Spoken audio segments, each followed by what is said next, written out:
জ্বালানি সংকট মোকাবিলায় শিক্ষা প্রতিষ্ঠানে আংশিক অনলাইন ক্লাস চালুর পরিকল্পনা বিবেচনা করছে সরকার। সপ্তাহে 3 দিন অনলাইন ও 3 দিন অফলাইন ক্লাসের এই ব্লেন্ডেড পদ্ধতি নিয়ে ইতিমধ্যেই আলোচনা সমালোচনা শুরু হয়েছে।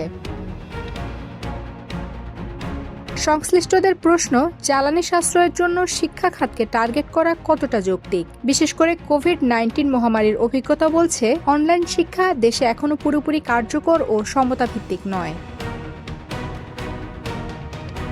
শিক্ষাবিদদের মতে, গ্রামীণ ও প্রান্তিক পর্যায়ের ডিভাইস সংকট, দুর্বল ইন্টারনেট এবং পর্যাপ্ত প্রস্তুতির অভাবে অনলাইন ক্লাস শিক্ষার্থীদের বড় একটি অংশকে পিছিয়ে দেয়। এতে শিক্ষার মান কমার পাশাপাশি মানসিক ও সামাজিক বিকাশেও নেতিবাচক প্রভাব পড়ে।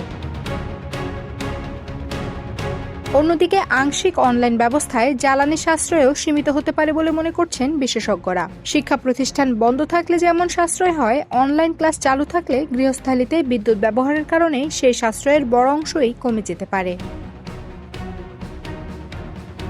বিশ্বের বিভিন্ন দেশ জ্বালানি সংকট মোকাবিলায় বিকল্প খাতে গুরুত্ব দিলেও শিক্ষা ব্যবস্থা সচল রেখেছে। বিশেষজ্ঞদের মতে, বাংলাদেশেও শিল্প, পরিবহন ও সরকারি ব্যবস্থাপনায় দক্ষতা বাড়িয়ে জ্বালানি সাশ্রয়ের সুযোগ রয়েছে। তাদের মতে, স্বল্পমেয়াদী সাশ্রয়ের জন্য শিক্ষা খাতে চাপ তৈরি করলে দীর্ঘমেয়াদে এর নেতিবাচক প্রভাব পড়বে মানব সম্পদ উন্নয়নে।